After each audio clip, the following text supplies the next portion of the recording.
안녕하세요. 홍현정입니다.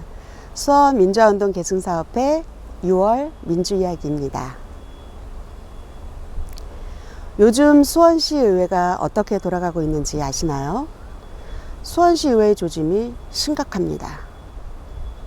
수원시 의회의 과반 의석을 차지하고 있는 국민의힘 소속 시의원들이 수원시민사회와 수원시 의회가 함께 오랜 노래 끝에 만들어낸 수원시 마을 만들기 조례를 비롯해 민주시민교육 조례, 공정무역 지원 조례, 시민 배심원 운영 조례를 폐지한다는 입법 예고를 준비 중에 있다고 합니다.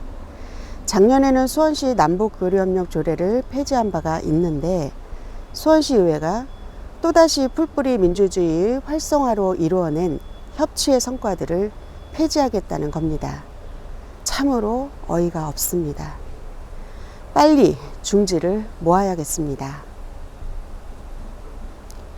5월 23일 목요일에 대한민국 제16대 노무현 대통령 15주기 수원 추모문화제가 수원연화장 작은 비석 앞에서 열렸습니다. 이날 아침 10시부터는 자유연화가 있었고 저녁 7시부터는 추모문화제가 진행되어 많은 분들께서 함께 해주셨습니다. 계승사업회 향후 활동에 대해 말씀드립니다. 60 민주항쟁 제37주년 기념식 및 제12회 수원 민주사랑 어울림 행사를 6월 8일 토요일 오후 3시에 팔달산으로 올라가는 입구에 있는 남문 로데오 청소년 문화광장에서 개최합니다. 정말 얼마만인지 바로 수원 60 항쟁의 중심지였던 팔다문에서 개최를 합니다. 그리고 두피루도 근처에서 있으니 추억과 함께 많이 참여해 주시기 바랍니다. 제19회 수원 민주주의 시민 아카데미 특별기획 강연을 2번에 걸쳐 진행합니다. 우선 지난 5월에 있던 만주 강연과 연계하여 근대 만주 역사와 일본 침략이라는 주제로 김효순 한겨레신문 대작가가 6월 19일 수요일 오후 6시 30분부터 수원 화성박물관 1층 사회교육실에서 진행하며 다음 강연은 7월 2일 화요일에 이번만 화요일입니다. 역시 오후 6시 30분에 같은 장소인 수원 화성박물관 사회교육실에서 역사학자인 전우용 박사의 혐한과 반일을 주제로 강연을 진행합니다. 미리 일정 확인하시고 많은 참여 바랍니다. 참, 박물관 정문이 오후 6시에 닫히니 뒷문으로 들어오셔야 됩니다. 예상했던 대로 윤석열 대통령은 최상병 특검법도 제의 요구, 즉 거부권을 행사했죠. 이제 그 뒤의 결과가 사뭇 궁금해집니다. 이 거부권 행사가 10번째인데 기발한 것이 있어서 공유를 해봅니다. 이어지는 6월 민주사랑방은 우리 수원민주화운동 계승사업회 초대 이사장이시고 지금은 고문으로 활동하고 계시는 황인성 전 노무현 정부 시민사회 수석의 삶과 사랑에 대한 이야기로 진행합니다. 우리의 아픈 현대사를 몸소 겪어오신 황인성 고문의 증언과 이야기가 많이 기대됩니다. 그럼 민주사랑방으로 이어지겠습니다. 많이 시청해 주세요. 그리고 우리는 6월 8일 남문에서 만나요.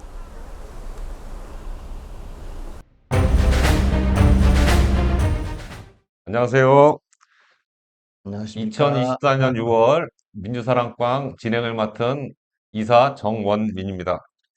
수원 민주화운동 개성사업회는 지난 기간 수원 지역 지역운동사 그리고 지역 민주화운동 원로들의 구술사 등 다양한 편찬 작업을 진행하였습니다. 기록물과 간행물의 그리고 인쇄물의 중요성도 있지만 변화하는 미디어 환경 속에서 영상 미디어의 환경은 나날이 높아지고 있습니다. 지난해부터 진행한 민주사랑방이 전문가와의 대담 형식이었으면 올해부터는 대담과 민주화운동 선배님들의 삶을 중심으로 그분들의 생애사에 대한 기록을 영상에 담아보고자 합니다. 일회성이 아닌 꾸준히 진행하여 지역의 소중한 영상 기록물이 되도록 노력하겠습니다. 오늘의 첫 번째 생애사 인터뷰 손님은 수원 민주화운동 계승사업회 초대 이사장을 지내시고 참여정부 시민사회 수석을 지내신 황인성 수석님 모시겠습니다. 안녕하십니까? 예, 반갑습니다. 지난번에 햇살 좋은 5월의 햇살을 맞으면서 하려고 했던 게 좀 안 돼서 많이 아쉬웠습니다. 그, 오늘 주제는 나의 삶, 그리고 나의 사랑, 뭐 이런 얘기를 좀 많이 할 것 같습니다.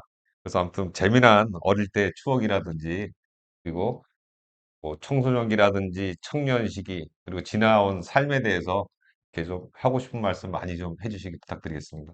예, 그, 모든 이제 생애사 인터뷰가 그렇듯이 어린 시절부터 좀 얘기 좀 하려고 하거든요. 그래서 저는 이제 개인적으로 우리 황인성 수석님 고향이라든지 이 정도는 대강은 알고 있는데, 고향이라든지, 그 다음에 가족관계, 뭐 형제자매들이죠. 그리고 어렸을 때 어르신들 직업이 어떻게 됐는지, 뭐 이런 것 좀 얘기 좀 부탁드리겠습니다.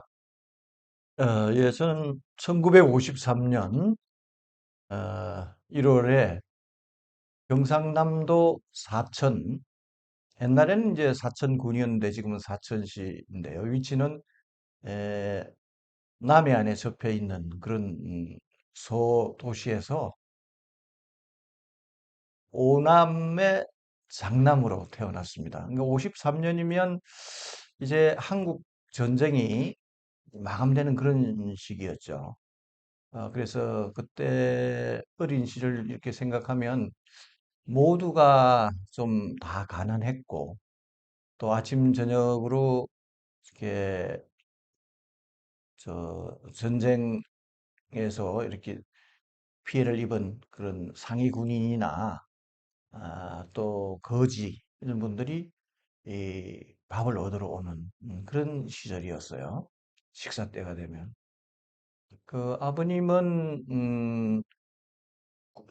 당시 군가 또 업사무소에 에, 말단 하급 공무원이었고 당시는 굉장히 공무원들이 그 박봉이었기 때문에 그걸로는 생활이 어려웠던 그런 시절이었고 다행히 우리는 논과 밭이 그러니까 조그만 한 5마지기 또 2마지기 이런 식으로 있어서 직접 가족들이 이렇게 농사를 짓는 그 예. 자작농이어서 어렵지만 그렇게 배를 골지 않고 살아갈 수 있는 그런 평범한 가정이었어요. 어릴 때도 농사일도 많이 집에서, 고등학교 예, 다닐 때까지 농사일을 했죠. 아무래도 예, 뭐 딴 사람들을 이렇게 고용해서 농사를 지을 그런 음, 면적이나 또 뭐 음, 그런 형편이 안 됐기 때문에 예. 가족들이 이제 다 농사를 짓던 거.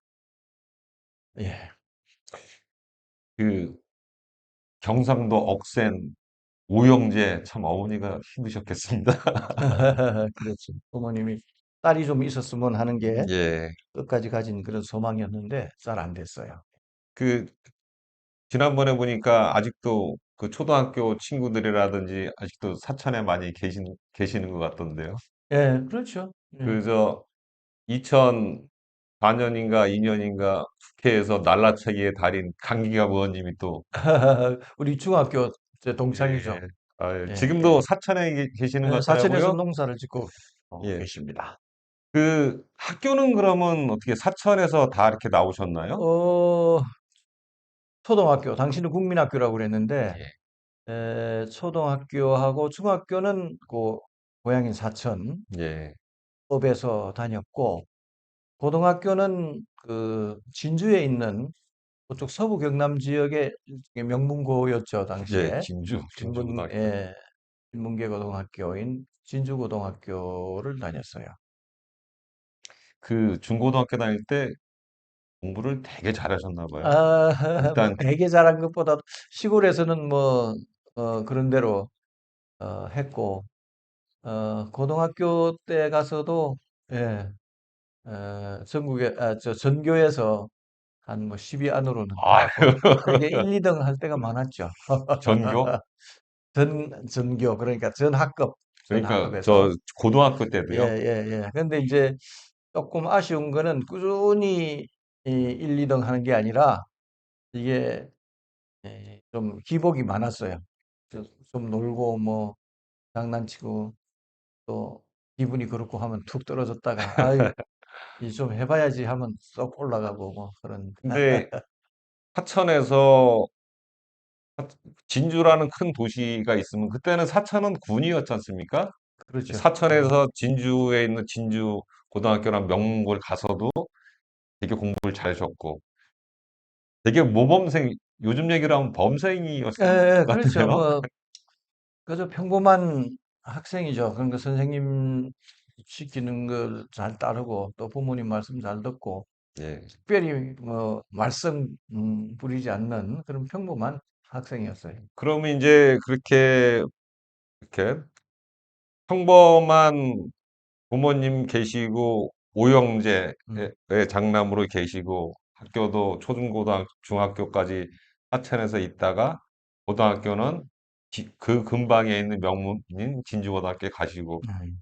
되게 평탄한 이렇게 청소년기를 보내신 것 같네요. 그렇죠. 그리고 예. 대학은 그러면 어떻게 그 당시 저 같은 경우가 그 입시 교육에 뭐 지금도 마찬가지일 거라고 생각됩니다만, 에, 당시에 모든 그 고등학교 교육의 최종적 목표가 인류 대학교에 얼마나 많은 사람을 합격시키느냐, 뭐 거기에 집중돼 있었어요. 그러니까 어, 당시만 하더라도 이제 서울대가 제일 좋은 학교니까 그 명문 학교들의 수준을 나타내는 것이 그 해에 몇 명 서울대학교에 합격시켰느냐, 뭐 이런 거였기 때문에 교장 선생님부터 담임 선생님 이르기까지 에, 어떻게 하든지 많은 사람을 이제 서울대 합격시키기 위해서 음, 그래서 저 같은 경우는 어, 사실 처음부터 도구동문학과에 간다는 생각이 없었거든요. 오히려 사회학과나 외교학과 이런 데를 좀 가고 싶었는데 음, 원서를 안 써주는 거예요. 아무리 막 고집을 부려도 훨씬 이게 커트라인에 예. 낮은 데를 그러니까 안정권에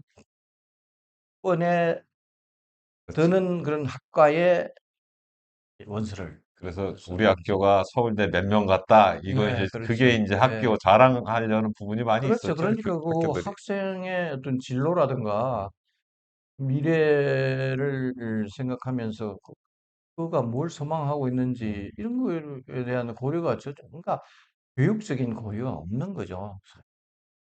참 안타까운 일이었는데 요새도 그런지 모르겠어요. 요즘도 그런 것 같아요.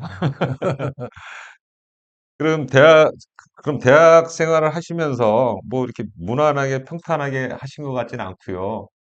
이 대학교 생활 하시면서 이렇게 뭐 사회 문제라든지 이렇게 관심을 가지셨나요? 아니면 뭐 고등학교 때서부터 그런 문제, 근데 그 당시 뭐 고등학교까지 교육 과정에서는 예, 이런 사회에 대한 나름대로 관심을 갖고 뭐 음, 통찰하고 이런 데 대한 문제의식은 전혀 없었고 예, 또 이렇게 서클 활동 같은 것도 없었고 오로지 집에 가서 뭐 농사일 거들고 학교 오면 음, 공부하고 그다음에 입시 준비하고 뭐 예, 그게 이제 고등학교 생활이었고 가끔씩 이제 교회 나가는 거 예, 뭐 이런 정도가 청소년기의 주요한 그런 어떤 음, 뭐 생활 방식이었고 대학 왔을 때만 하도 그러니까 어, 그 당시가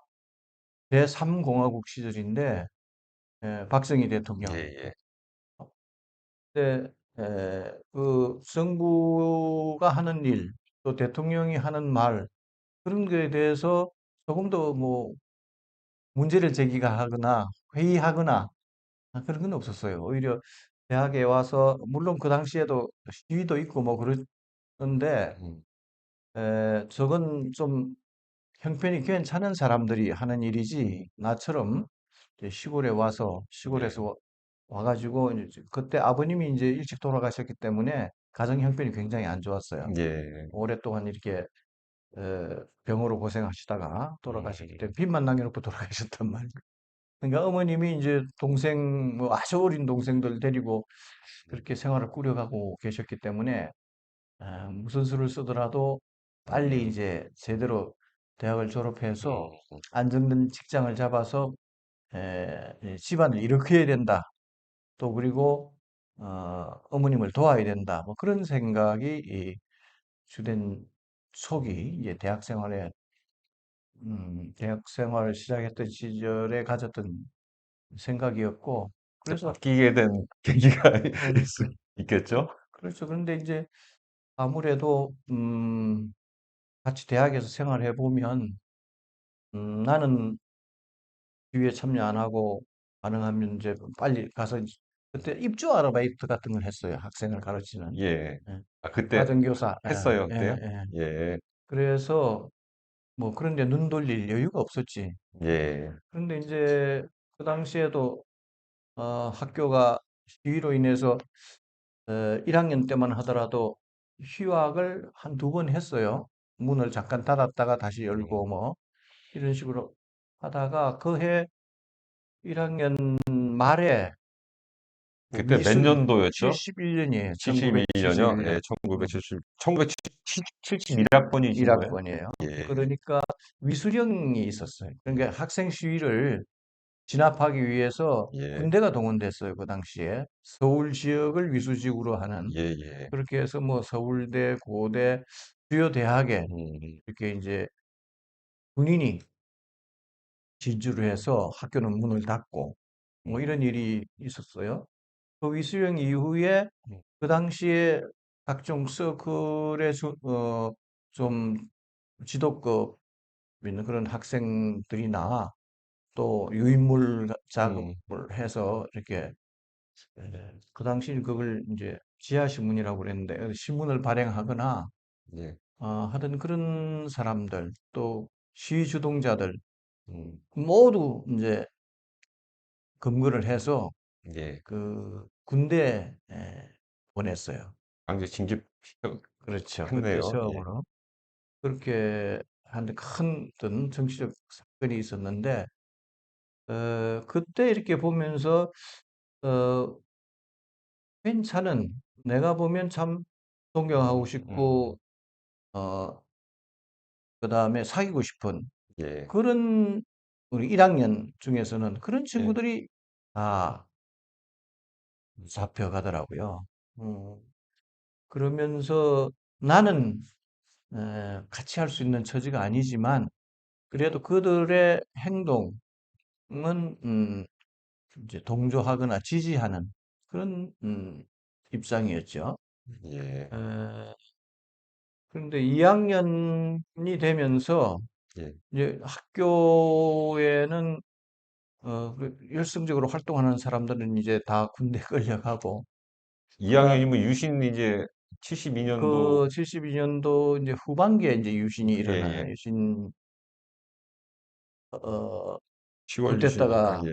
되는데, 그래서 아무래도 조금씩 조금씩, 그런 것들이 계기가 되면서 사회에 대한 관심을 갖게 되고, 특별히 이제 좀 많은 영향을 준 것은 후진국 사회문제연구회라고 하는 그 서울대 내에 연합 서클이 있었는데 거기 이제 우리 고등학교 선배 중에 한 분이 음, 좀 관심을 가져보라고 권한 적이 있어요. 그러나 이제 제가 거기에 관심을 갖고 한번 이렇게 가입을 하겠다라고 의사를 표명했을 때는 데모가 너무 심해가지고 실제로 서클 활동이 제대로 음, 되기 힘든 그런 시점에 예, 회원이 된 거죠. 그러니까 2학년 올라와서 그 남아있는 몇몇 회원들이 그 당시에는 우리가 워낙 뭐 정부의 그 학원 탄압이 심했기 때문에 음, 다른 데는 모르지만 위수령 이후에 서울 물리대는 그 학생회도 조직을 안 했어요. 그 괜히 학생회 조직해봐야 제대로 학생의 기능을 하기가 힘들다고 그래서. 그러니까 그 보이지 않게 이렇게 몇몇이 모여서 소그룹 활동을 하는 것, 그러면서 에, 시간이 나는 대로 어, 이렇게 작은 세미나 같은 걸 이렇게 하다가 2학년 때 저한테 굉장히 큰 뭐라고 그럴까요? 아, 계기가 된 것이 예. 한국기독학생회 총연맹이 하는 그런 학생사회개발단이라고 하는 학, KSCF인가 거기 예, 예, 말하는 건가요? 그렇죠. 한국 기독학생회 총연맹, 기독학생회 그게 이제 영어로는 KSF예요. KSC가 안 들어가는군요. KSCF, 그러니까 크리스, KSCF, KS KSC. 코리아 스튜던트 크리스천 예. 페더레이션이라고 그래가지고. 근데 거기에 처음에는 이제 학교 사정이 어렵기 때문에 그게 KSF 사무실이 종로 5가에 있었거든요. 예. 그래서 종로 5가에 KSF 사무실을 빌려서 우리가 세미나 장소로 거기를 이용하다가 우연히 KSF가 하는 그 학생사회개발단 활동보고회라고 음, 하는 그 모임에 한번 이렇게 참석하게 됐는데, 예. 이게 뭔가 하니 이 학생들이 공장이나 예. 또 빈민촌이나 이런 어려운 사람들이 있는 곳에 가서 방학 동안에 음, 실제 체험을 하고 그 실태 조사를 한 것과 또 본인이 느꼈던 걸 이렇게 보고하는 그런 자리였어요. 이제 거기서 그 활동에 대해서 제가 많은 감명을 받게 됐어요. 그러면서 조금씩 조금씩 이제 ASF 활동에 참여하게 됐고, 이렇게 된 계기는 음, 내가 처음 서울에 왔을 때 서울이 굉장히 화려한 도시였단 말이에요. 내가 영등포에서 저기 그 당시로는 서울대학교 교양과정부가 해능에 있었는데 공릉동이죠. 그러니까 쭉 영등포에서 뭐 용산, 종로, 청량리 이렇게 거쳐서 이렇게 통학을 하는데 그 주요 간선도로 주변은 얼마나 화려해. 그리고 시골 생활하고는 비교할 수 없을 정도로 좀 이 물질 물명이 어, 발전된 게 서울인데, 그래서 처음에는 다 좀 서울은 그렇다 싶었는데 이 시간이 갈수록 서울의 이면이 이제 서서히 보이기 시작하더라고. 그러니까 그런 간선도로에서 어, 한 두세 블록만 뒤로 골목으로 들어가 보면 전혀 뭐 그 간선도로 주변과는 비교할 수 없을 정도의 허름하고 아주 낙후된 그런 집들과 그 당시만 하더라도 저기 신설동 거기에서부터 저 한양대 내리기까지 그 청계천 주변 뚝방에는 뭐 완전히 이 그 뭐예요, 판잣집 동네였어요. 판잣동. 그러니까 슬럼가였지. 그리고 뭐 삼양동 그 산 밑으로도 그렇고, 예, 그 당시에 지방에서 이렇게 그 인홍해온 그런 사람들이 그 일을 해서 벌어먹기 쉬운 그 도심 주변에다가 그 무허가 어? 주택들을 짓고, 주택이라고 할 것도 없죠. 그냥 막 슬럼가를 이제 이루고 거기서 아주 어렵게 살아가는 거를 보면서 시골에서는 물론 뭐 시골에도 부자가 없는 건 아니지만 그렇게 극단적으로 대비되는 그런 형편은 아니었거든. 그래서 이 부익부 빈익빈이라고 하는 그런 현상의 극단적 대비 이런 걸 서울에서 본 거예요. 그러면서 그런 데 대한 좀 뭔가 알게 모르게 문제의식이 좀 있었는데 그런 모임을 이제 접하고 구체적인, KSCF요. 예. 그렇죠. 구체적인 이제 활동에 참여하면서 서서히 이 사회의식이 싹 튼 것 같아. 학교 내, 대학교 내에서의 어떤 서클 활동보다는 KSCF라는 기독교 학생 이렇게 운동 단체를 통해서 이렇게 뭐랄까 사회운동에 참여하는 계기가 확 됐다 뭐 이렇게 이제 될까요? 서클 활동이 계기가 됐는데 그 서클 활동을 하는 사람들 같이 이제 저기에 참여를 예, 했거든. 그런데 예. 나 같은 경우는 그 이후에 KSF에서 학사단장도 하고 그런 학사단장은 뭐죠? 학생사회개발단의 단장이죠. 단장 이제 학생 사회개발단. 그것의 단장을 아, 하고 임원을 하게 됨으로 해서 주요 활동이 거기서 많이 이루어진 아, 거지. 아. 예, 이게 뭐, 저야 뭐 꼬맹일 때지만 사실 뭐 천호동, 성수동, 뭐 청계천 이쪽에 보면 그렇죠. 가발 공장, 뭐 동제 공장, 그 조그마한 뭐 이 로쿠로라고 그래가지고 막 그 목재 돌리고 그거 하는 거. 있고, 아무튼 뭐 음, 저희 이모도 그 가발 공장 다니다가 봉제 음, 공장 하고, 음, 그다음에 욕고라는 게 있어요. 이거 섬유 맞아, 짜는 데 달고 그런 데도 하고 그런 것 같습니다. 맞아. 그러면 이제 KSCF에서 한국 학생 사회개발단 단장을 하시면서 음, 본격적으로 이제 이렇게 사회 그렇죠. 문제에 관심을 가지고 이렇게 활동을 하셨네요. 그렇죠. 예. 2학년 예. 그 당시 고민이 많았는데 에, 이제 아무래도 이 희생이 따른 거거든요. 뭐 그렇게 이제 활동을 하게 되면 뭐 그 전에 그 학생 운동에 대한 예, 불온시하는 예, 예. 그런 당국 그리고 그게 이제 또 심해지면 구체적인 탄압으로 들어오고 뭐 이렇기 때문에 이 안정적인 직장을 잡아서 동생들을 교육시키고 어머님을 음, 도와야 된다 하는 이런 내가 이제 집안에서 감당해야 할 그런 그게, 어떤 책임하고 또 이 사회적 관심 속에서 뭔가 이런 다수의 이런 좀 어려운 사람들의 처지를 뭔가 궁극적으로 개선시킬 수 있는 그런 지식인으로서의 역할을 해야 되는 것 아닌가. 그걸 이제 이게 주로 합치되면 좋은데 당시 사정으로 보면 이게 충돌하는 거란 말이에요.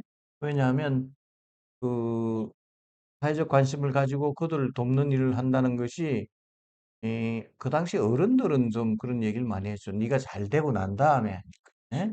출세를 하고 난 다음에 도울 수 있으니까 지금은 어렵지만 그 관심을 좀 이렇게 죽이고 출세를 하는데 더 역점을 둬야 한다. 뭐 그런 거지만 그 당시에 우리가 볼 때는 그들이 제대로 사회를 인식하고 스스로 일어설 수 있는 두 발로 설 수 있는 그런 그 조건을 만들어 주는데 우리가 뭐 다 감당해 주는 건 아니지만 그걸 다 보장해 줄 수는 없지만 힘이 되어 주는 친구가 되어 주는 이런 역할을 지식인으로서 해야 되는 것 아닌가 하는 그 사이에 갈등이 굉장히 많았어요. 제가 옆에서 듣기만 해도 음, 압박감은 상당했을 것 같습니다. 그때 예, 뭐, 이렇게 아버님께서 이렇게 제가 알기로는 고등학교 때 돌아가셨다 그랬잖아요.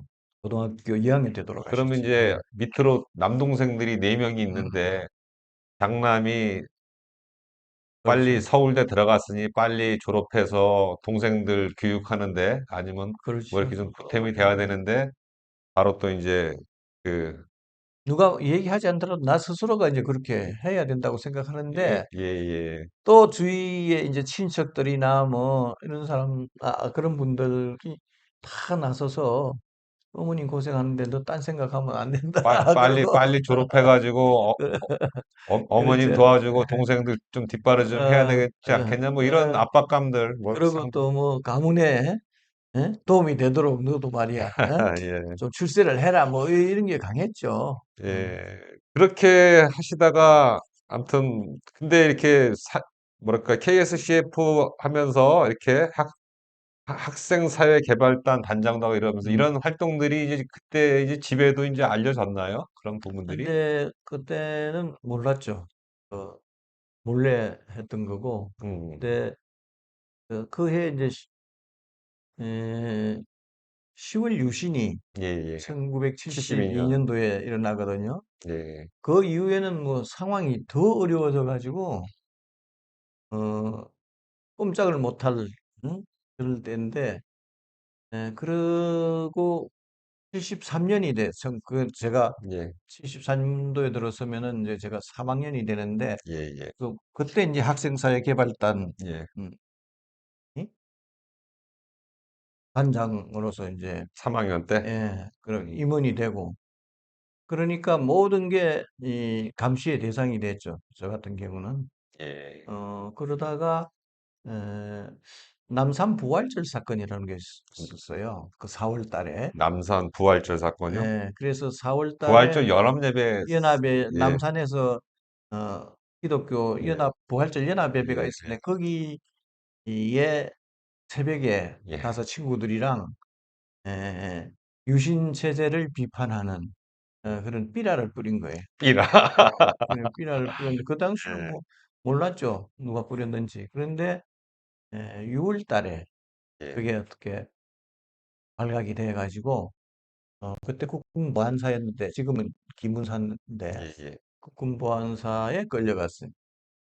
아, 예, 그래 부활절 예배 유임을 유임을 뿌린 것 때문에 때문에 6월 달에 국군 보안사, 그게 처음 예, 아마 유신 체제에 대한 공개적인 예, 에, 저항으로서는 첫 사건이에요. 야, 그게 이제 우리는 가서 뿌린 거지만 예, 예, 그 전단을 제작하고 또 했던 사람들은 이제 박형규 목사님이나 음, 근호경 전도사 당시 이런 분들이 중심이 된 음, 성인들이었거든.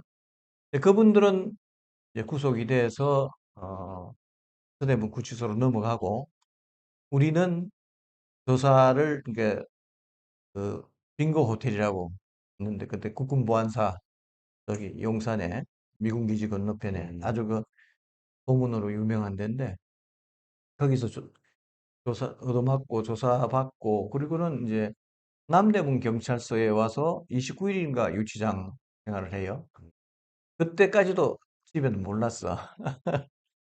그랬는데 그해 가을에 또 어, 그 서울 물리대에서 유신 이후 첫 데모가 일어나요. 그게 이제 12데모라고 하는 건데 유명한 사건입니다. 그러니까 유신 체제 하에서는 어디도 그 시위를 할 생각을 못 하고 있을 때 음, 그러나 그해 여름에 일본에서 김대중 야당 지도자 김대중 씨가 음, 납치당하는 납치, 예, 사건이 일어나거든.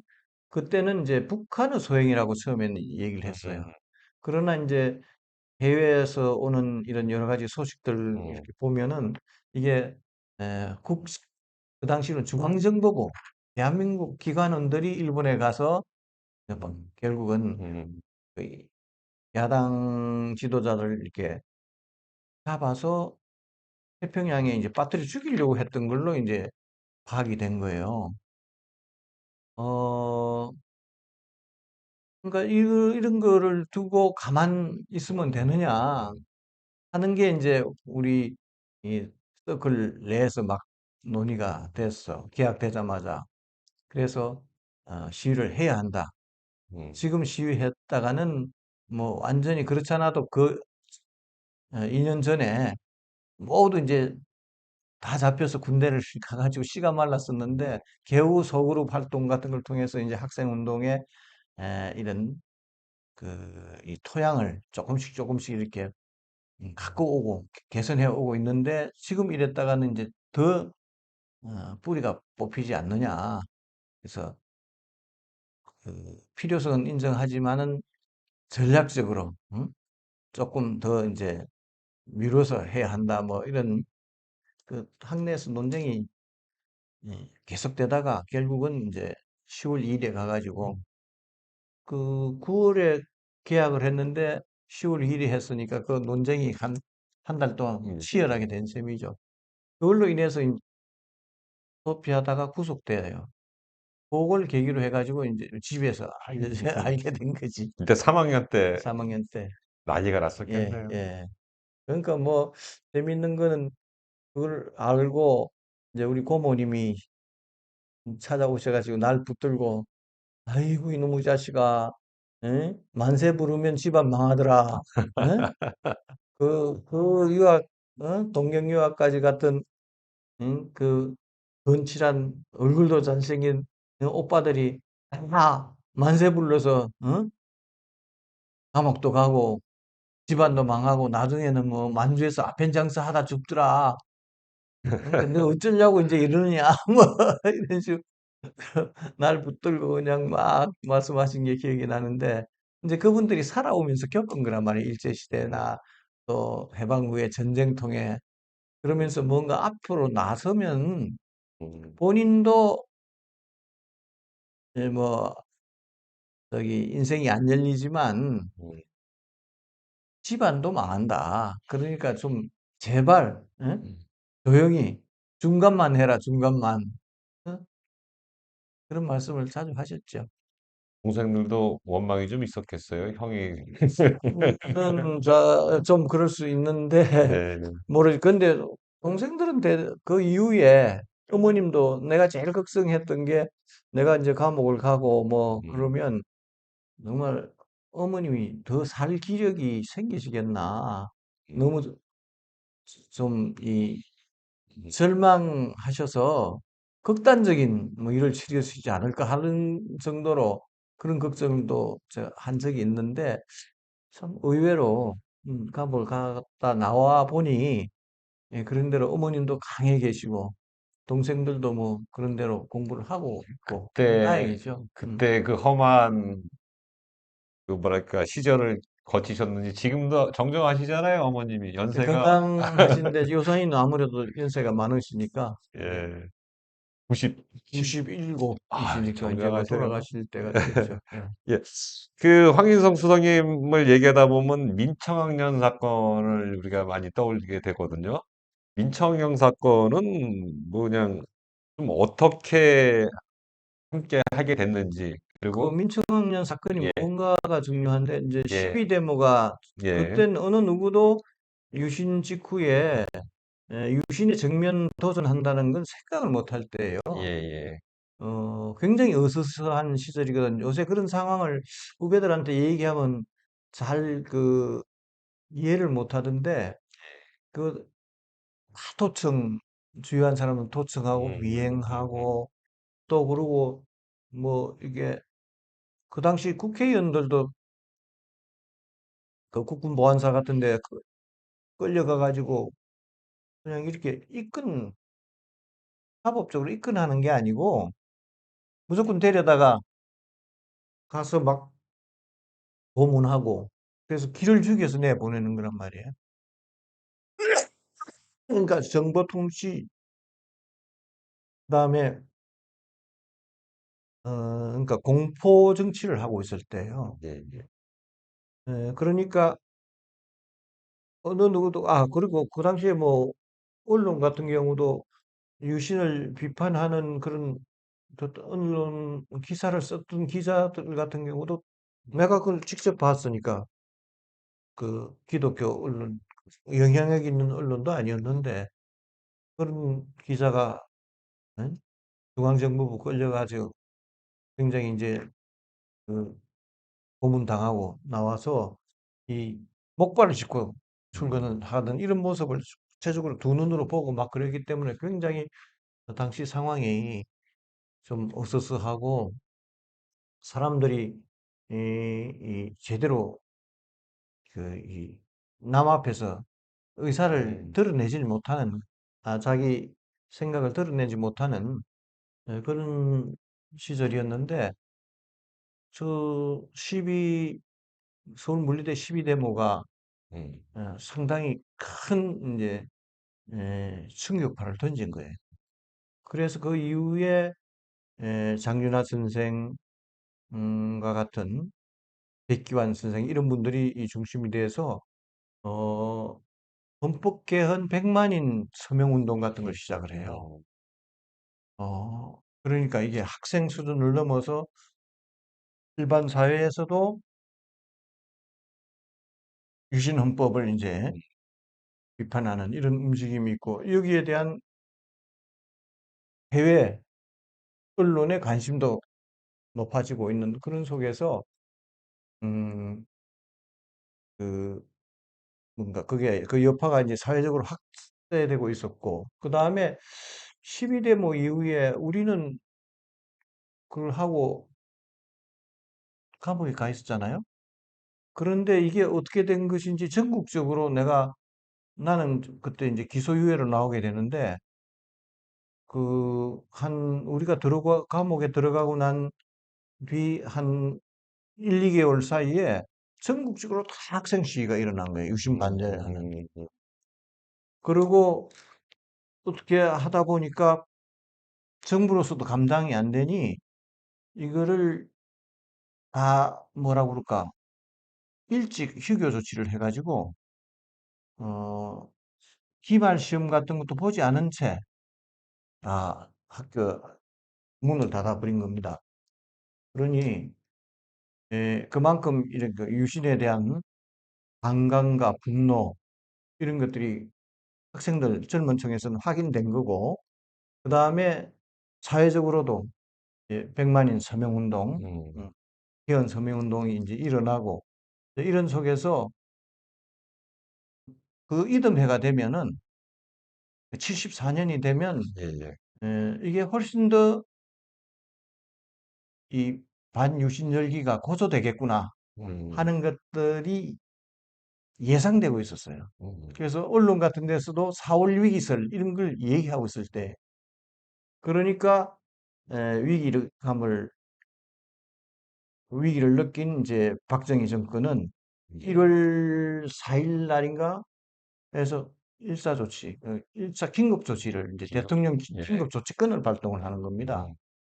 음, 그렇게 해서 장균환, 백기환, 뭐 또 주요한 또 목회자들을 다 긴급조치, 그 긴급조치 같은 경우는 일반 뭐 영장 없이 뭐 예. 체포구금은 더 말할 것도 없고 재판도 군사재판을 시켰어요. 예, 군사재판이요? 군사법원에서.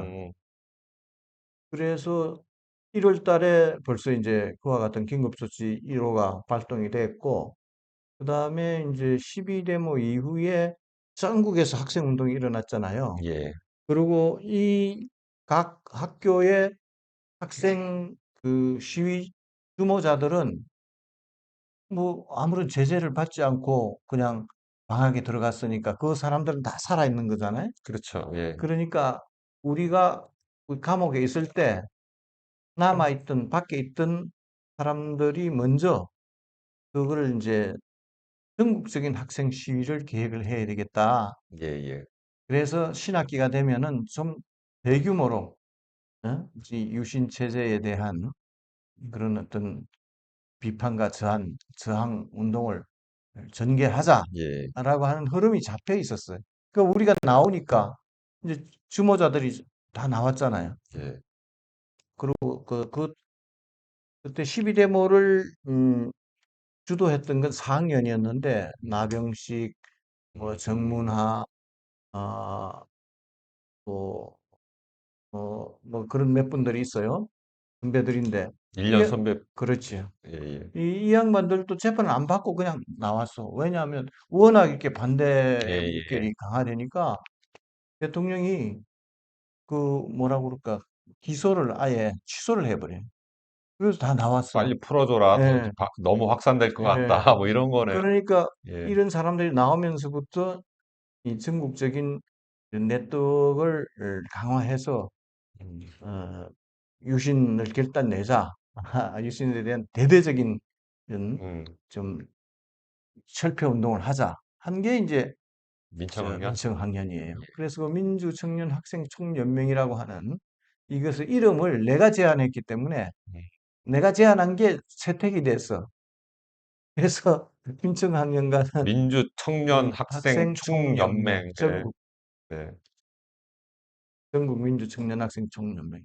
아니, 근데 좀 지금 이제 뭐, 그런데 이제 그렇게 되니까 예, 사전에 이걸 감지를 하고 그 중앙정보부에서 다 좀 잡아들여서 이걸 이제 학생들을 그 일반 국민과 분리시키기 위해서는 이 학생들을 이념적으로 공격을 해야 되는 거거든요. 음, 그래서 일본에 있는 그때 기자들 두 사람이 이제 이 취재를 나왔던 그런 사람들하고 예, 또 예. 일본에 무슨 예, 저청년계가 개입을 했다 뭐 이런 식으로 음, 해가면서 이 뭡니까 이걸 단순히 그 학생 그러니까 청년, 정부를 비판하는 예, 학생 시위가 아니라 체제를 전복하고 노농 정권을 수립하고자 한 그런 어떤 네. 반란이고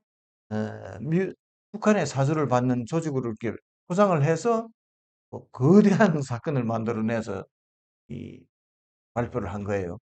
그리고 이걸 하기 위해서 이제 긴급조치 4호를 발동하는 거거든.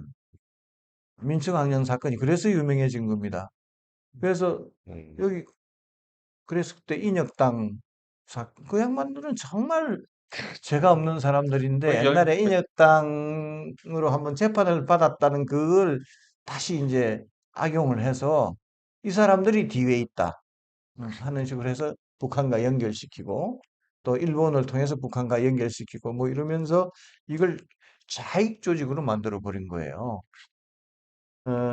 근데 막상 수사를 진행해 보다 보니까 여기에 이제 주로 종교계, 박형규 목사, 고교에는 지학선 주교, 그리고 또 이분들하고 또 좀, 또 이 박형규 목사나 이런 분들이 도움을 받은 분이 이제 윤보선 대통령 이런 분들이거든. 이런 분들이 이게 다 연루가 되니까 이걸 완전히 학생들 자익 조직으로만 만들기 힘들게 돼버린 거예요. 그래서 어, 되게 그 당시에 에, 군사법정에서 사형, 그 다음에 무기, 뭐 최소 7년 이상, 뭐 3년 뭐 있긴 하지만 처음에 재판을 받았던 한 150여 명 정도는 대개 한 7년 이상씩 다 됐을 겁니다. 나는 그때 1심에서 무기를 받았고 2심에 가가지고 25년인가 이렇게 감형이 되고 그랬어요. 아, 지금, 20년이구나, 20년. 지금 뭐, 그죠? 분명히 세대 차이는 나지만 제가 볼 땐 참 반유신헌법 철폐를 위해서 음, 청년 학생들의 조직인데 음. 이거를 그냥 무리하게 참 어떻게 사형이랑 막 무기징역을 이렇게 남발하는지 그렇죠. 참 기가 그때 막힌 이 일이죠. 학생 후보자 선배 이철 씨가 그때 이제 사형이었고 나병식 사형 유인천 의원도 사형 선고받지 않았나요? 유인천 아니 이철 이철은 사형 예, 선고받았고요.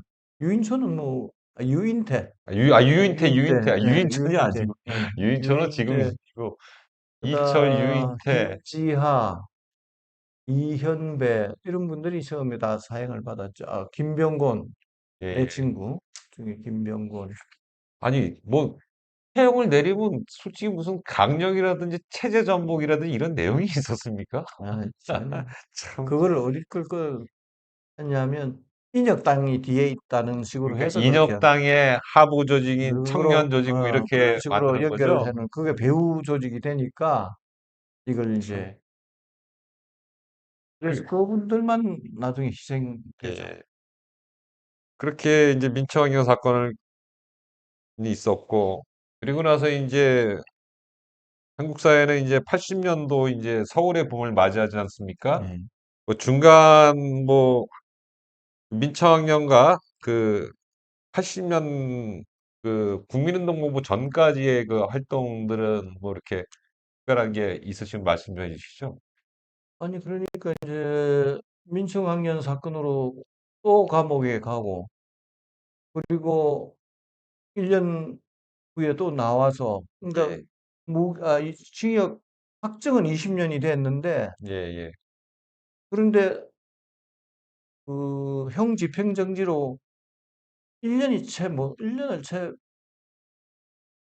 1년이 채 가기 전에 나와요. 예, 예, 왜냐하면 4월 달에 민청학년 사건이 일어났는데 그 이듬해 2월 달에 예, 석방되거든, 예, 형집행위. 예. 그것도 다 석방을 시켜요. 그럴 수밖에 없는 게 국내외적으로 음, 엄청난 이런 반발이 일어났던 거예요. 그때 나도 이제 중앙정보부에서 조사를 받았는데 뭐 엄청나게 당했는데 그때 그 육국장이라는 사람이 이름도 지금 생각 안 난다. 나한테 그러더라고요. 야, 황인선, 이제는 학생 운동은 없어. 예? 저 8단까지 한강 요 밑이 아니라 8단까지 다 이제 깨끗하게 만들었다고. 다 이제, 예? 어, 물을 깨끗이 했으니까 그건 없다고. 뭐 이랬는데 어, 우리가 감옥에 있는 동안에 그해 그 4월 달에 민청형님 학년이 예, 있었으니까 적극적인 대응은 없었지만은 2학기가 되면서 예, 예. 전국에서 또 이제 학생들이 일어나기 시작했고 시위가 발생하기 시작했고 그리고 이제 이게 엄청나게 조작된 사건으로 음, 됐잖아요. 그러니까 또 기독교 신구교가 다 연결이 되고 이렇게 되니까 국제적으로도 굉장히 음, 많은 음, 관심을 받게 되면서 에, 당시 유신 정권에 대한 외교적인 그런 어떤 반인권 국가라고 하는 에, 이런 이미지 때문에 해ек을 많이 입게 되거든. 그러면서 이걸 감당을 못한 거예요. 그래서 그 당시 미 대통령 방문을 계기로 해서 그걸 앞두고 우리를 다 이제 풀어주더라고. 박정희 대통령이. 그 명분을 만들기 위해서 국민투표도 하고 그래, 그 당시에. 음. 그래서 1년도 채 안 돼서 이제 이제 나오죠. 그러고 나서도 계속 이제 80년대까지 계속 이제 이렇게 뭐 이제 인, 그렇게 되면은 그 이후에는 이제 이 민청학년이 계기가 되면서 예, 에, 반유신 인권 운동이 예, 굉장히 예, 확산됩니다. 체계화되고.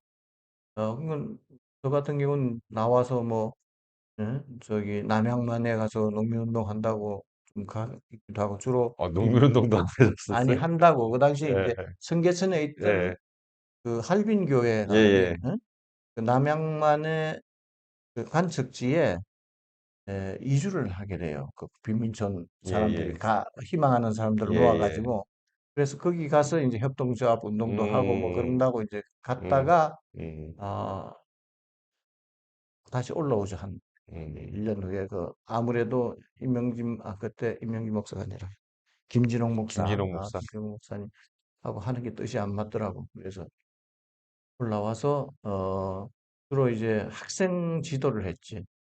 근데 그런 학생 지도를 하면서 그때는 이제 KSF 예, 예. 예, 언더간 사람, 언, 언덕한 사람. 드러나진 않지만 예, 간 사역하는. 예, 그러니까 그 민청학년 사건에 KSF도 발행이 예. 되거든요. 그러니까 그 유신 정부 하에서 굉장히 감시의 대상이야. 그러니까 음, 공개적인 활동이 음, 없는 건 아니지만 예, 모든 걸 공개시킬 수가 없는 음, 반 공개 음, 활동들이 많아. 그런 것들 뒤에서 이제 지도하는 걸 내가 이제 막 맡으면서 에, 농민, 노동, 빈민, 학생, 예, 예. 그다음에 그 당시에 언론인 음, 또 자유 실천 문인 운동 뭐 이런 예, 식으로 예. 해서 지식인 운동들이 막 일어나거든. 그게 전체적으로 이제 음, 옛날에는 반유신 하면은 학생만 있었어. 그리고 몇몇의 그런 그 제야 인사들이 있었는데 이 민성학년 사건을 경과하면서 이 반유신 운동 그리고 반독재 에, 민주화 운동의 전열이 쫙 정비가 돼요. 음, 학생뿐만 아니라 이런 지식인 지식인에는 법조인, 언론인, 그 다음에 문인, 예술인, 문화예술인, 뭐 이런 네. 식으로 쭉 하고, 그 다음에 더 중요한 것은 민중운동이 발전해 가는 거예요. 예. 노동자, 농민, 빈민운동. 이러면서 이제 계속해서 이 유신 정권과 이렇게 대립이 심화되는 과정에 부마 항쟁이 터지는 마 거거든. 79년도요? 예. 그리고 예. 부마 항쟁이 계기가 돼서 예. 결국은 예. 12.6 사건이 일어나는 예. 거죠.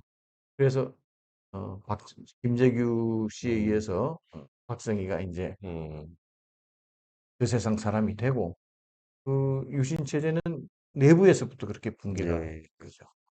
참 그 이야기로 듣는 현대사 같습니다.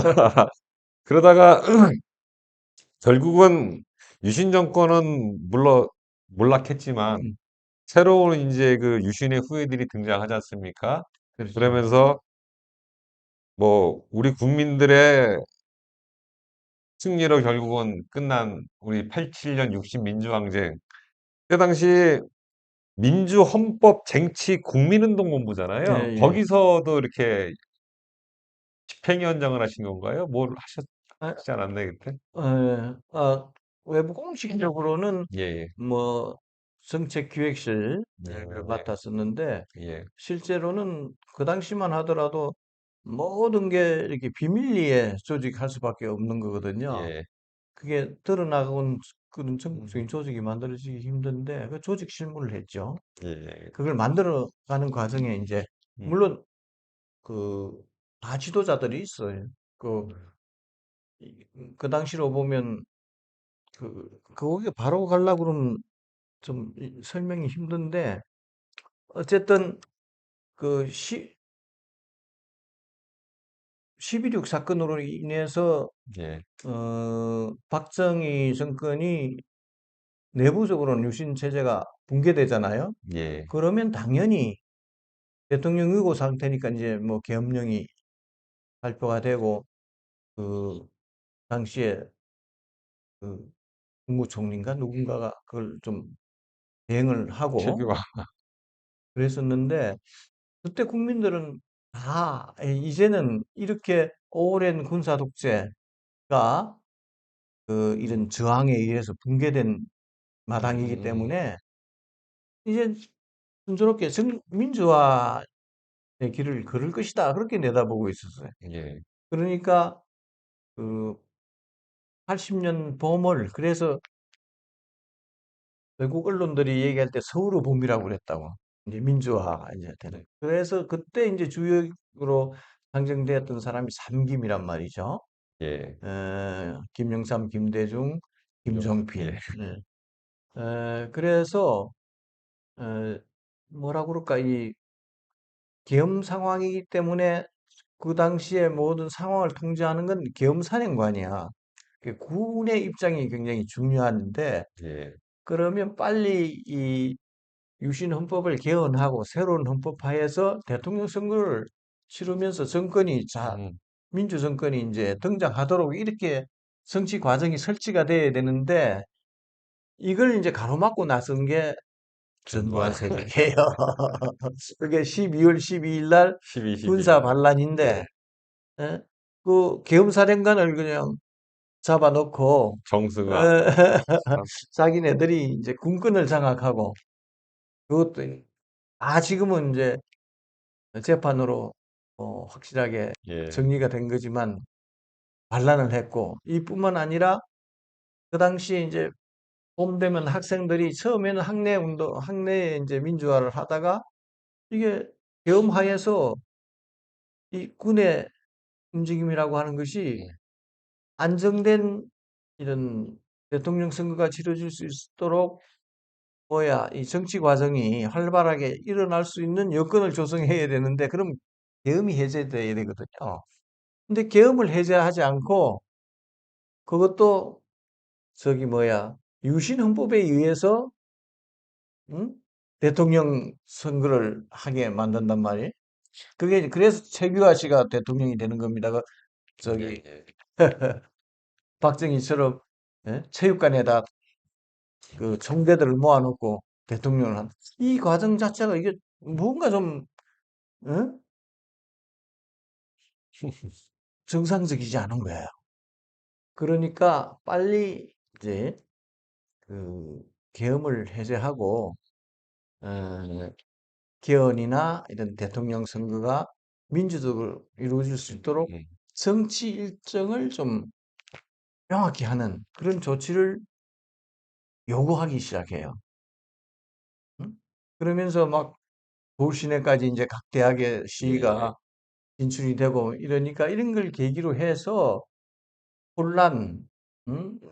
을 방지해야 된다는 차원에서 이 계엄을 전국적으로 음, 확대합니다.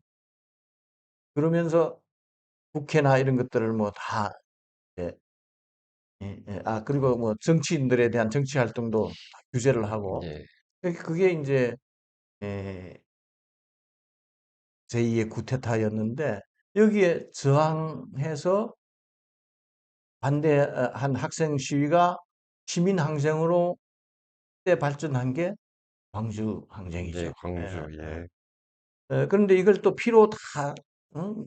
공수부대를 투입해서 다 진압하고 말잖아요. 예, 그 과정에서 숱한 어떤 시민들이 이제 피를 흘려야 했고, 이러고 난 다음에는 에, 대사공화국, 그러니까 이 전두환 정권이 이제 들어서면서 그 체제 확립을 위해서는 모든 민주 세력의 뿌리를 다 이제 없애야 되는, 초토화시켜야 되는, 다 감옥에 집어넣고, 어?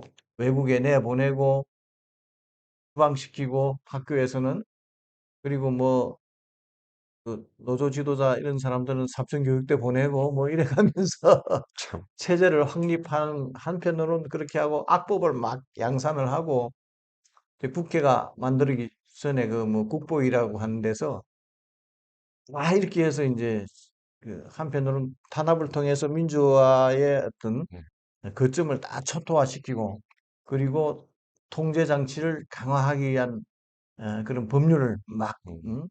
제정하고 그래 놓고 난 다음에 어느 정도 이제 전국이 안정된 몇 년 후에 1984년 정도부터 그 아시안 게임이라든가 예. 올림픽 이런 걸 내다보면서 그걸 하는 겁니다. 이 저기 약한 유화 조치를 그리고 취하는 이제 거죠. 3S 정책이라고 스포츠, 뭐 섹스, 뭐 이렇게 가지고 아무튼 그런 프로고 다니고 뭐고 확 틀잖아요. 그렇지 이제 그때 특사시키잖아요. 그때 정의사회구현인가가 이 전두환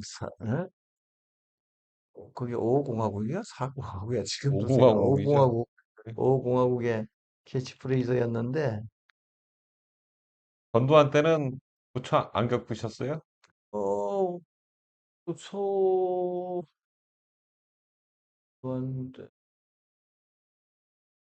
안 겪을 수가 있나? 뭐 겪을 사건 사고, 아, 그 초기에는 예,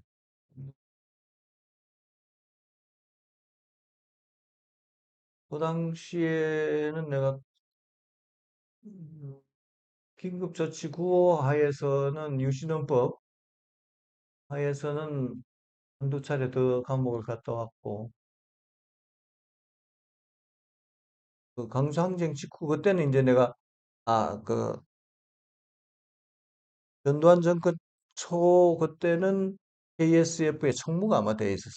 예, 예, 기독교 사회문제연구원 연구원의 연구원으로 있다가 그게 82년도 그리고 82년도부터 87년도 그 사이는 기독교 회관에 예, KSF 총무로 예, 있으면서 활동을 했죠. 음, 그래서 주로 이렇게 연대, 음, 그러니까 정치권, 뭐, 그다음에 민통년, 부교, 모든 이제 음. 각 운동가의 어떤 기독교 운동가의 연대하는 그런 작업을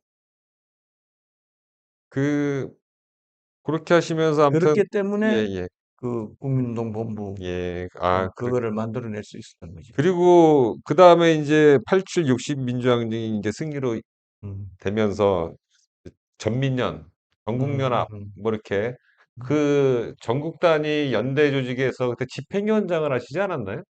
그렇죠. 예.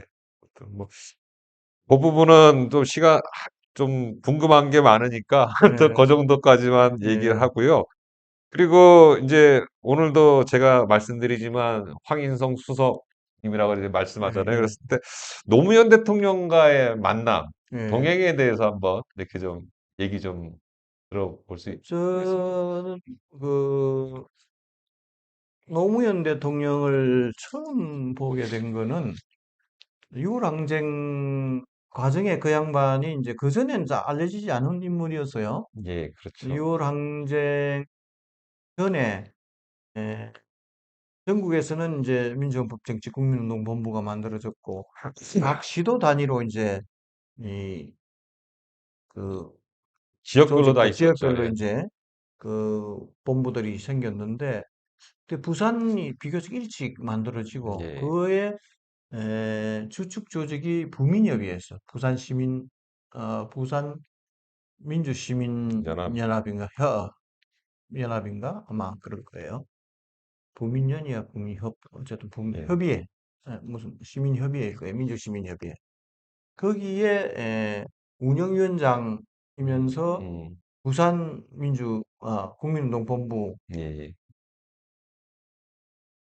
운영위원장, 집행위원장인가 음. 운영위원장, 내가 지금 기억이 안 나는데, 그런 식으로 굉장히 활동적인 변호사로 이제 그전에는 이름도 못 듣던, 대통령 되고 나서 하신 게 아니라 87년도에 그렇지, 알고 이제 서로 87년도에 예예. 이제 부민협의 변호사, 노무현 변호사, 그것도 오래 전부터 한 건 아니고, 그렇죠. 그 시점에 와서 예. 이제 그런 좋은 분을 모셔가지고, 이분이 그, 다 알다시피 그 학생 변호를 하다가 그렇죠. 영화 예, 변호인에 보면 예, 예. 나오지 않습니까? 예. 이게 학생들을 변호하다가 이분이 이제 어떤 면에서 보면 더 적극적으로 민주화 운동에 참여해야 되겠다 하는 예. 생각을 하신 것 같아. 그 시점이 되게 6월 항쟁 그 예예. 가까운 그런 예. 시점입니다. 한 1, 2년. 그래서 그전에는 나 같은 경우는 서울에 있었으니까 예예. 변호사님을 몰랐는데 6월 항쟁 과정에서 음. 굉장히 그 학생 못지않게 음. 거리에서도 음. 그렇고 아주 되게 그 당시로 보면 변호사 정도 되면은 어디 이름이나 얹고 뭐 필요하면 어디 가서 강연을 하고 그러지 현장에 나서서 뭐를 그러게요. 한다, 구호를 외친다 안 하는 거거든. 그게 상당히 특이한 그런 분이다라고 듣고 있었는데 그 해에 그 대우조선 예예. 할 때 거기 또 가셔서 후속도 되고 그런단 예. 말이에요. 그래서 전국적으로 좀 이렇게 기사화되고 그러면서 그쵸. 그 알려졌죠. 그리고 그런데 그해 이제 음, 6월 항쟁이 성공하면서 대통령 선거로 들어갔잖아요. 예예. 그렇죠. 그런데 양김이 이 단일화를 약속을 했는데 그게 잘 안 됨으로 해서 그 대통령 선거가 진 거야. 그렇죠. 결국은. 후단협, 예, 예, 비직으로 예. 그다음에 독자 후보 뭐 이렇게 그래서 됐었죠. 그때 이제 참 안타까운 것은 그런 걸 다 연합시키는데 노력해왔던 이런 제야 조직, 예? 제야 민주화 운동 그룹이 또 좀 약간씩 갈라지죠. 약화돼, 아니 분열되죠. 예. 제일 먼저 이제 비판적 지지 그룹이 떨어져 나가고, 그다음에 후보단이라 백기환, 백 독자 그때 후보. 백본이라고 그랬는데, 예. 백선번. 뭐, 선본으로 떨어져 예. 나중에 후단협, 뭐 예. 이런 식으로 해가지고 다 찢겨 나가고 나니까 야 너무 정말 실망스럽더라고. 그래서 그 남아있는 몇 사람, 이미경, 뭐 정상, 뭐 그런 집행위원 세 사람이 주로 이게 제가 기획을 했는데 이렇게 분열된 속에서도 뭔가 앞으로를 위해서라도 음. 취할 수 있는 일을 고민해야 되지 않겠는가 해서 음. 한 게 공정선거 감시 운동이에요. 그 음. 당시. 그래서 선거를 앞두고 각 지역에 있던 공정선거 감시 운동에 집행 책임자 회의를 했어, 서울에서 네. 소집해서. 그때 부산에서 올라오셨더라고. 그때 처음으로 얼굴을 봤어요. 네, 공정선거 감시단. 감시단 그 집행 책임자 그 회의에서 60민주항쟁을 승리로 이끌고 그 민주화 대통령 운동 세력이 여러 가지로 갈라졌는데 황인성 수석님은 공정선거 감시단 활동이라도 하자 했는데 부산에서 다시 그 그때 회의 부민접하고 활동하시던 노무현 대통령을 이제 처음 이제 대면을 하셨다는 그렇죠. 거네요. 그분은 에, 에, 부민협을 떠나서 그때 국민노본부를 했으니까 예, 예, 국민노 집행위원장으로 해서 예. 감옥도 갔다가 나오고 뭐 그런데 다또 저 공정선거감시 운동 주체도 역시 음. 그 틀에서 만들어졌거든. 부산 분이시면 이렇게 뭐 이렇게 후보단이라냐 비판적 진영으로 확 갈라섰을 텐데 참 유일하시게 어떻게 아니 이제 공정선거 감시단으로. 아니 공정선거감시 운동은 나나 뭐 이미경 씨나 이런 데는 그쪽에 안 갔지. 다 갔어요. 다 아니, 찢어서 갔어. 그런데 공정선거는 예, 예. 거기 간 사람들이 하는 거예요.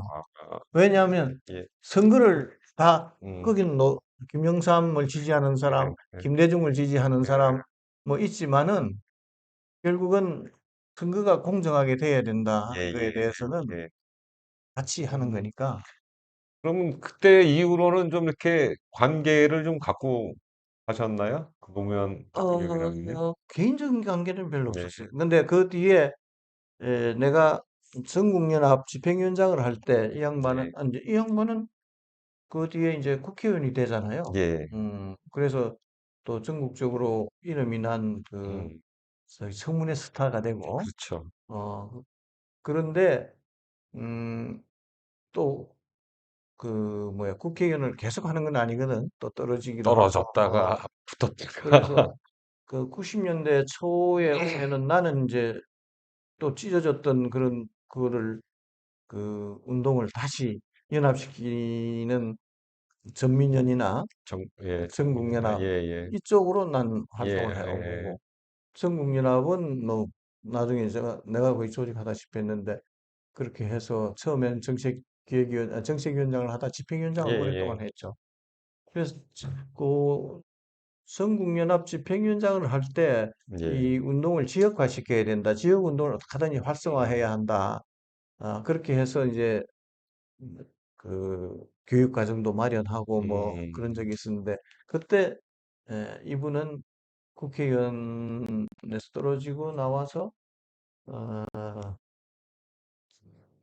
지방자치실무연구소인가 하는 걸 음. 만들어서 활동하고 계실 때예요. 예, 예. 그래서 그 강사를 한번 초청해서 음. 우리 전국연합 공연하면서. 젊은 음, 사람들을 음, 이제 지역 운동을 어떻게 음, 활성화할 거냐 하는 그 관계 지어서 강의를 들은 적이 음. 있지.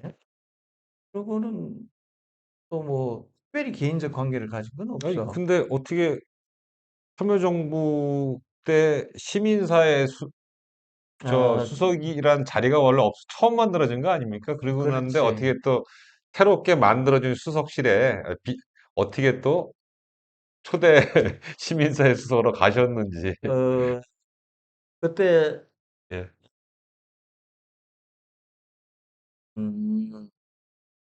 그 다음에 그 양반을 뵙게 된 게 우리가 저 6월 민주 포럼이라고 있어요. 6월 사랑방이라고 그때는 그랬다. 6월 항쟁을 만들어냈던 예, 예. 그런 제세력들 그때는 6월 1997년이 되면 이제 6월 항쟁 10주년이 되잖아요. 예. 그 10주년 행사를 보다 더 좀 체계적으로 준비한다 해서 96년부터 각 음, 단체의 이제 집행 책임자나 대표들이 모여서 의논을 해서 97년도에 10주년 행사를 음, 했어. 그리고 거기에 참여했던 사람들이 나중에 나는 이제 그때 97년도 말에 미국을 가거든요. 예. 그리고 2년 후에 돌아오는데 그 사이에 그때 같이 했던 사람들이 음, 민주 사랑방이라는 걸 예, 만들었어요. 예. 그리고 갔다 온 다음에 나도 이제 그걸 합류를 했는데 주로 이렇게 시민사회단체의 이제 지도자급 사람들이 모여 있는 데가 이 예, 포럼인데 거기였어요. 사랑방이었어. 거기서 그 대통령 선거에 나서는 사람들 예, 그때 이제 거론되는 이부영 뭐 또 김건태도 아마 그때 그랬을 거예요. 또 뭐야 뭐 어쨌든 예, 그 노무현 씨도 그때는 이제 예, 대통령 예, 을 이제 준비하고 있을 때라 그런 분들을 이렇게 한 분씩 한 분씩 모셔다가 이 간담회 하는 예, 자리를 가진 초청 적이 있어요. 간담회를 예. 딱 이제 예. 하신 그래서 거네요. 그때 이제 노무현도 한번 노무현 예비 후보자죠 그때 예, 예, 모시는 거 그게 세 번째 만남이었을 예, 거예요. 예, 그리고 이제 대통령 선거가 진행될 때는 나는 그 저기 의문사 진상규명위원회에 예, 사무국장을 하고 있었거든. 집행을 모두 책임지고 있었단 예, 말이에요. 그래서 그때 이제 좀 이런 해외 협력 책임자로 이제 교습이 왔는데 난 뭐 그 음, 캠프에 참여할 후보 처지가 캠프에서 그렇게 제안이 그렇지, 왔다 그렇지. 이거죠? 그걸 하기가 힘들었죠. 그래서 예, 그때는 이제 아마 보고서를 최종적으로 마무리를 해야 되는 그런 예, 시점이었을 예, 거예요. 예, 그래서 그 참여를 못 한다고.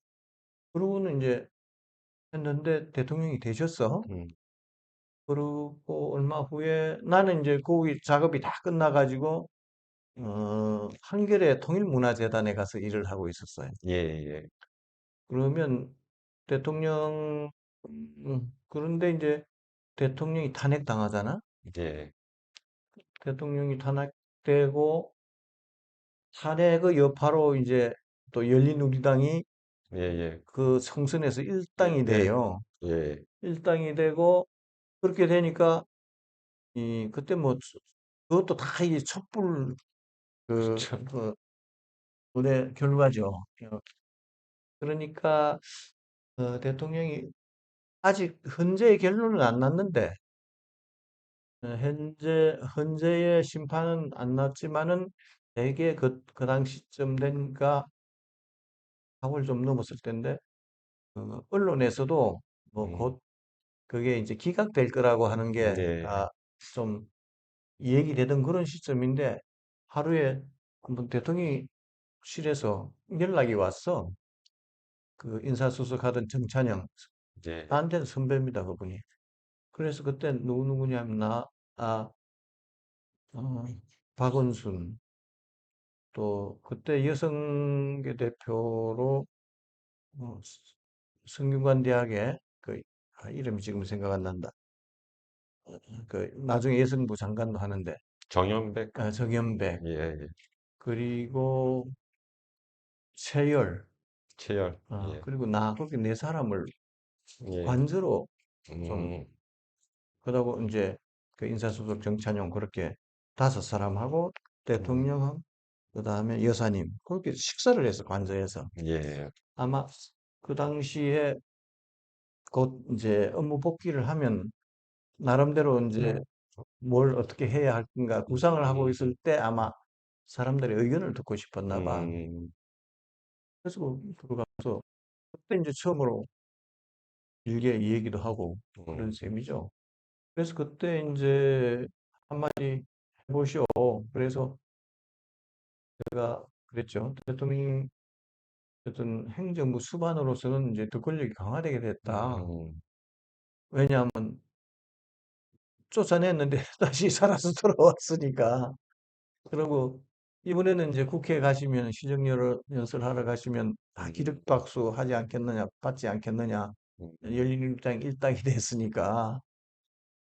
그러면 탄핵 이전보다 여건이 좋아진 건 사실인데 그렇다고 해서 이 민주화를 내실 있게 진전시키는데 에, 이게 그런 것 같지는 않다. 여건은 상대적으로는 좋아졌지만 그게 용이한 일은 음, 아닌 것 같다. 그거 다 경험해 보셔서 알겠습니다만 뭐 행정군의 관료 조직이 가지고 있는 그런 음, 보수성이라든가 그다음에 우리 사회적 여건이 방송, 뭐 신문, 각종 언론이라든가 교육, 뭐 문화 모두가 다 이렇게 그거 좀 보수, 응? 가 중심을 잡고 있는 그런 속에서 에,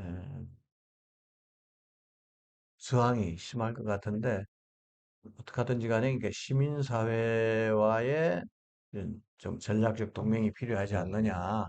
뭐 그런 말씀을 좀 드린 적이 있어요. 그러고 이제 나는 뭐 그냥 나왔는데 대통령이 이제 딱 복귀를 하고 난 다음에 이걸 바꿔버리더라고. 저기 뭐야. 평소에 그분이 또 시민사회에 대한 관심이 많았던 분이에요. 철학이 있는 분인데 어쨌든 난 몰랐는데 그 저기 뭐야 정무수석실을 뭐 없애버리고 그 자리에다가 이제 시민사회 수석실을 앉히니 뭐 막 몇 가지 이렇게 그 그리고 굉장히 강화시켰더라고. 그 시민 보통 이런 수석실 밑에 에, 비서관실을 두세 개 두는 거거든. 예. 근데 그거는 시민사회 수석실 밑에 시민사회 비서관실, 치안비서관실 거기다 갈등 조정하는 걸 네 개인가도 그 모두 여섯 개 비서관실이 있는 그런 막강한 그 수석실을 만든 거예요. 수석 중에서도 예, 왕수석색인데요. 예. 그래서 거기에 이제 예, 문재인 수석을 앉히고 예, 예. 시민사회 비서관실 그러니까 선임 음, 비서관이지 들어오라고 그렇게 저기 그 뒤에 정찬용 수석이 음, 그렇게 해서 그때는 난 뭐 뭘 잘 몰라서 거기 가기는 좀 그렇고 권력 핵심에 간다는 건 좀 그렇고 그때 내가 통일 문제에 관심이 많아서 이렇게 평화 통일 차라리 그 저기 어디야 예, 예, 적십자사 사무총장이나 이런 걸 하고 싶다고 여기 정찬영 수석한테 인사수석한테 얘기해야 무슨 소리 하냐고 지금 에이, 대통령께서 들어와서 좀 일을 하라고 그러는 판인데 무슨 그런 얘기를 하냐고 막 그래가지고 막 좀 화를 내다시피 막 얘기를 하시더라고. 예, 아, 그래서 내가 음, 그때 그 뭐야 한겨레 통일문화재단으로 간 지도 얼마 안 됐던 시점인데 그때 그 사장님한테도 좀 미안한데 고 사장님이라고 거기는 청와대는 뭘 하면 바로 그냥 그래야 되겠죠. 들어와서 하면서 국정원 뭐 신원조회 막 그렇게 진행되더라고. 하면 바로 와야 되는 거야. 그러니까 제대로 뭐 인사도 못하고 막 그렇게 가게 돼. 뭐 어떻게 알게 됐느냐, 또 어떻게 청와대에 가게 됐느냐, 보기 그렇게 말씀드리겠습니다. 자, 이제 뭐 얘기가 하다 보니까 이제 거의 마지막인데, 그러다가 이제 문재인 대통령 되면서 민주평화통일자문회의 사무처장으로 까지가 이제 공직 총직에 활동이 이제 마지막이고요. 거기까지 하고 그 다음에 이제 뭐 인생에서 가장 큰 이제 뭐랄까 되셨다고 해야 되나? 그 2020년 선거 때 또 해필이면 또 이렇게 고향인 사천에 또 가셔가지고 응? 아름다운 도전이라 하기엔 좀 많이 힘들었던 현실 정치 도전기인데 뭐 간략하게 후일담이라도 이렇게 좀 한번 아니 말씀해 이제 주시죠. 그때는 여전히 그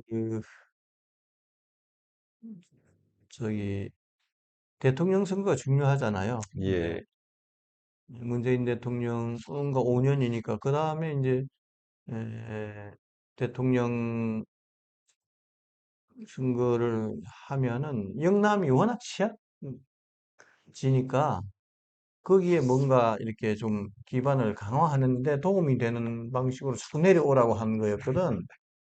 그러니까 우선 그 당시에 처음에 그걸 제안을 받은 건 에, 이어 재윤경 의원 예. 이제 한번 찾아와 가지고 자기가 거기 이 사천남의 하동의 지역위원장으로서 내려가서 한 2년 이렇게 쭉 활동을 해보니까 제일 중요한데 제일 어려운 지역이 사천이다. 특히 민주당으로서는 남해는 그래도 뭐 좀 이렇게 조직이 안정돼 있고 그리고 자기가 내려가서 하동도 이제 어느 정도 됐는데 이 사천은 참 어렵다 한 가지로. 그런데 이제 사천 남해 하동의 지역구 중에서 인구도 제일 많고, 응? 남해와 하동을 합친 인구보다 사천 인구가 많으니, 사천이 안 되고는 이게 뭐가 힘들다. 그래서 이제 쭉 사람들을 찾아보니까 사천 출신의 좀 고위공직자가 이제 나니까 와서 가든지 좀 도와달라. 처음에 출마를 해줬으면 좋겠다. 자기는 여성으로서. 음. 그리고 어, 뭐라고 그럴까요? 좀 고향에 기여를 하더라도 국회의원으로는 힘들겠다. 오히려 이제 단체장, 어? 음. 그 하동 군수 예, 이런 예. 걸로는 어떨지 모르지만 이 새 지역을 아우르는 그 지역의 음. 국회의원으로는 보수적인 지역이라 더더욱 여성으로서는 힘들다. 그러면서 이제 강력하게 권고를 했죠. 근데 나 같은 경우도 어쨌든 그 이제 이런 공직을 마친 입장이기 때문에 뭔가를 도움을 요청하는 일을 외면하기도 힘들고 그랬는데 이제 집사람하고 의논 끝에 그건 나만 하겠다고 해도 되는 일이 아니거든. 집사람은 동의가 없으면 안 되는 일인데 본인도 그럼 다고 그래서 내려가서 열심히 했는데 성과가 또 우리 수원에 같이 일을 하던 많은 동지들이 와서 돕고 했음에도 불구하고 그 성과는 좋지 않았죠. 음. 이게 보면은 그러니까 하루아침에 되는 게 아닌 것 같아요. 그건. 그러니까요. 진짜 이게 뭐 이렇게 머릿속 깊게까지 박혀 있는 그 뭐 지역주의라는 부분 대단한 것 예, 같습니다. 나도 생각보다도 그게 뿌리 깊고 하루아침에 되는 일이 아니다 하는 걸 막상 가서 한 3년 동안 씨름하면서 알게 됐어요. 음, 그때 제 기억으로는 사천은 40%가 정도가 나왔어요. 근데 남해라는 지역이 군수도 민주당이고 도의원도 민주당이고 시의원 다수당도 민주당인데 여기가 20 몇 프로 나왔어요, 사실은. 남해라는 동네가 제일 많이 나와야 될 텐데 그게 안 되는 게 이런 서로 간에 뭐 시민들 간에 이런 내 편 우리 편이라는 게 너무 뿌리가 깊게 박혀 있는 것 같습니다. 예. 아무튼 비싼 수업들이셨죠?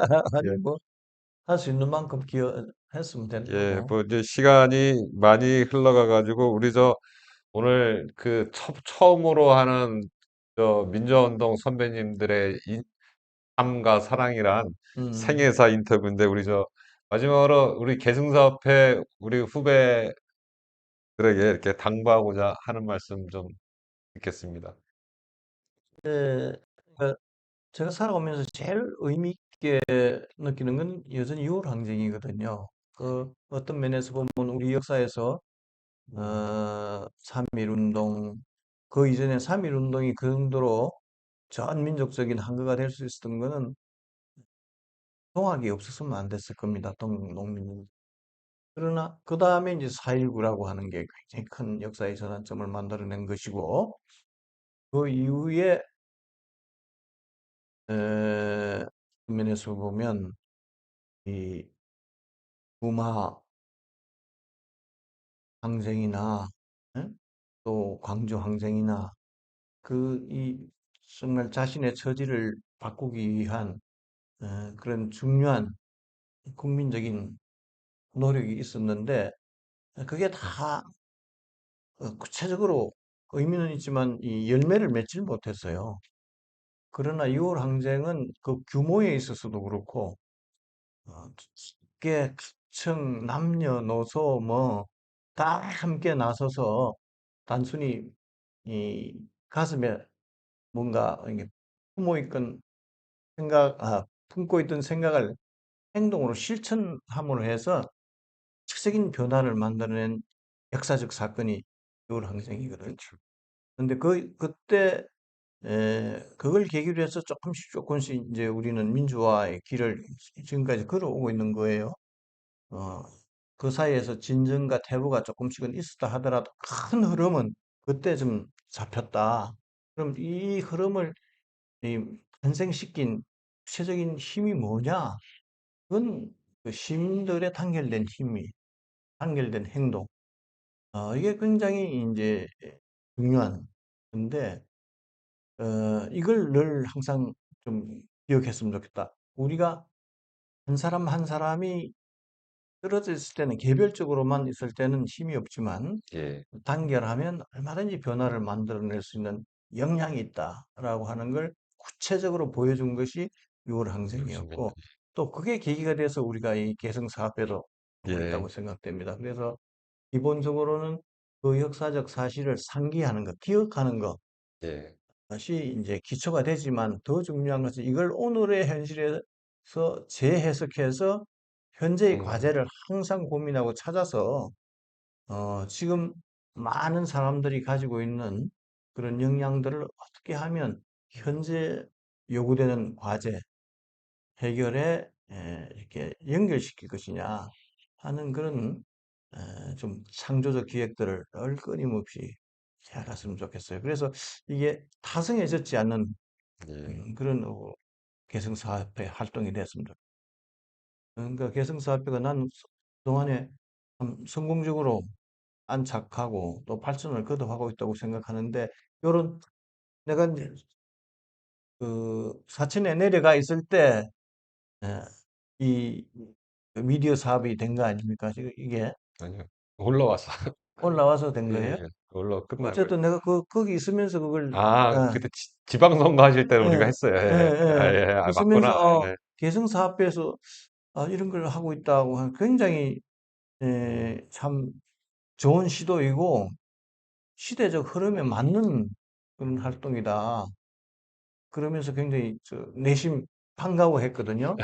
근데 이게 많은 이제 뭐야 좀 구독자.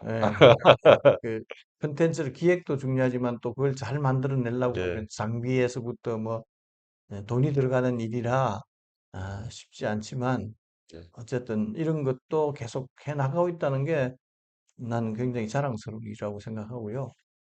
어쨌든 화성에 젖지 않고 늘 새롭게 과제를 발굴하고 거기에 도전하는 그런 행정사업회가 되었으면 좋겠습니다. 예. 올해가 노무현 대통령 15주기인데 주 슬로건이 오늘의 실천이 내일의 역사입니다입니다. 우리 오늘 처음으로 영상 기록물 찍었는데 계속해서 꾸준하게 실천하여 소중한 영상 기록물의 역사를 남기도록 영상 미디어 센터가 노력하겠습니다. 오늘 감사합니다. 감사합니다.